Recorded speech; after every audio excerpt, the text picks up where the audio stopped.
Yeah, I mean, you're sitting in Kuwait. You got 2 weeks. I mean, you realize from your own admission that the training in Shelby was at best ineffective, and then you kind of split apart at Fort Polk. I mean, what is the sense right before you go in? Are you nervous? I was about yourself. Can we talk about that?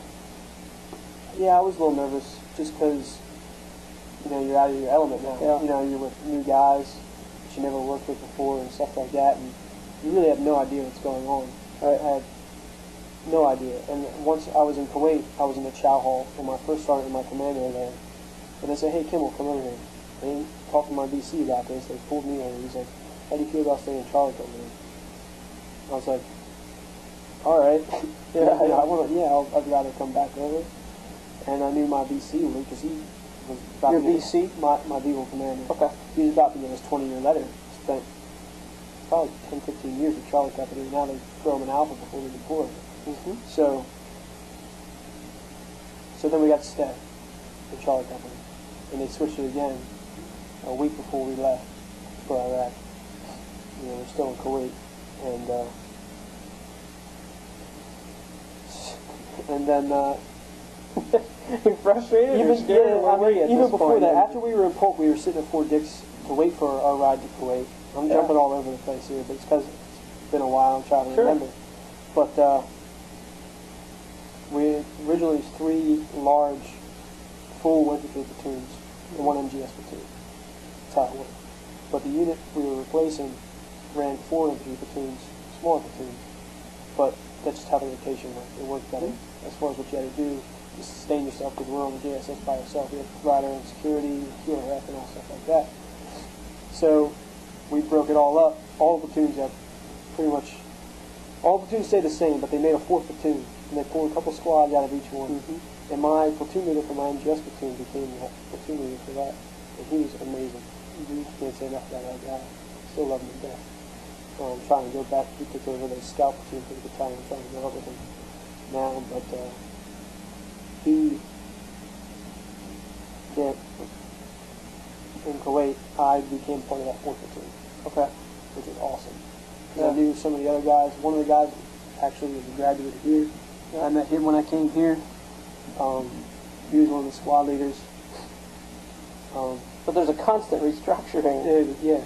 But I tell you what, we were the most accomplished platoon in the whole brigade during that deployment. I mean, we were the go-to platoon. We got all the new missions. We got it. We were the first ones to do it. What did you find on the ground when you got to Iraq? I mean, the unit in place. Talk a little bit about the first couple weeks there. I spent the first week or so on Taji. We were the last platoon to actually go out to the JSS.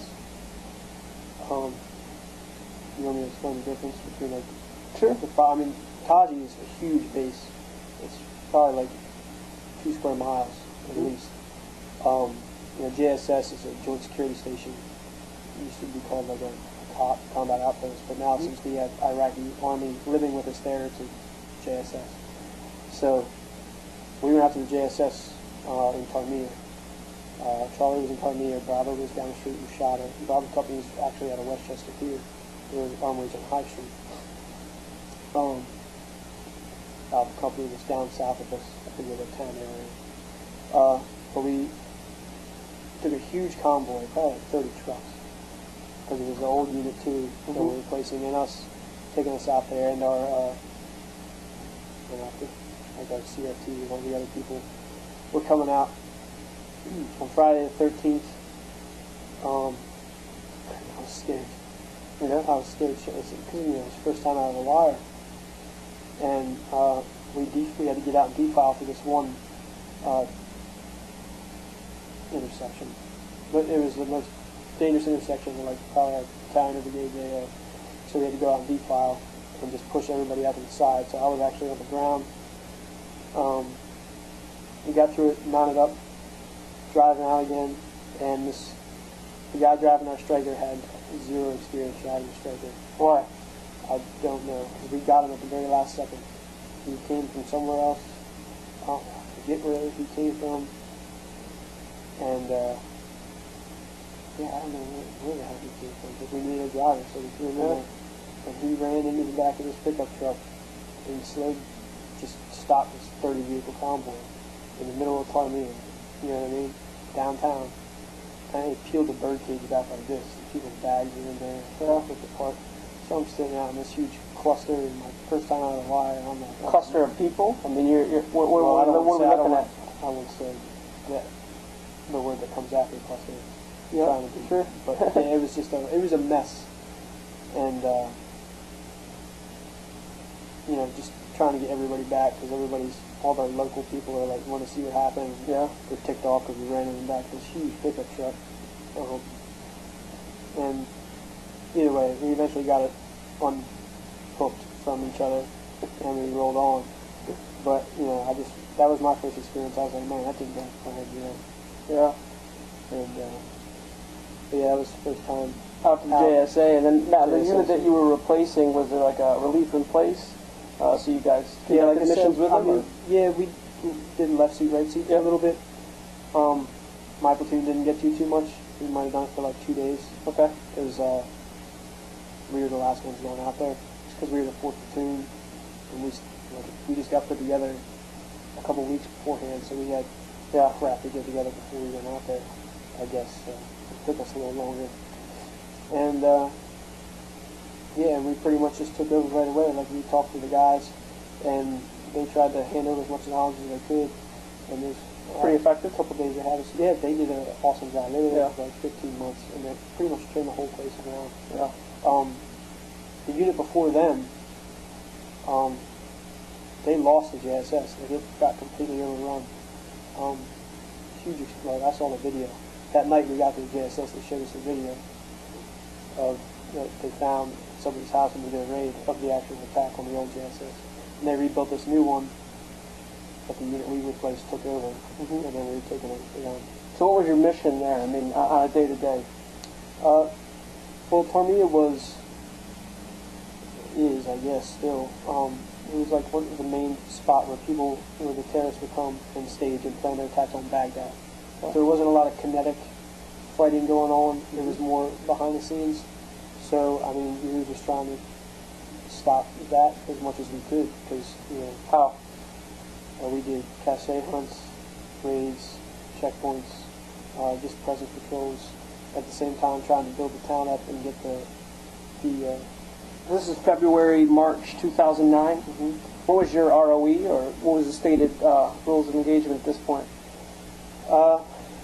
They're pretty strict, really. I mean,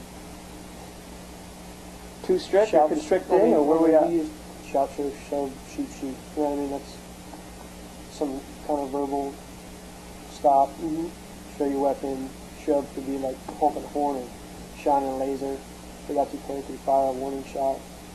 Or, you know, or shoot a non-lethal round or something like that. And we never actually got to the point where we had to open fire on everybody. But those are pretty much the rules of engagement. But even if you shot a warning shot, you had to write a full report. Right. And, you know, and I mean, I guess we didn't have a whole lot of confidence in our chain of command having our back. Because of, I mean, that whole train-up was just a disaster. Sure. And, you know, a lot of deployment turned out to be kind of the same way with that. So if you discharge a round, you know, as a warning shot, I mean, you have to file, you know, sworn statement paperwork as to what happened in a specific incident. Yeah. And so you were actually, I mean, you're tentative to fire a warning round. Or I mean, yeah, I mean, you're because of the paperwork, or I mean, what was that? Because no, but I mean, you don't. You're also trying to build rapport with the community, so you can't just go around shoot warning shots all the time. You know, and a lot of times, you know, with the Iraqi people, you don't know if they're just oblivious or they're trying to push you. Sometimes you really think they're just oblivious, you know what I mean, to what's going on.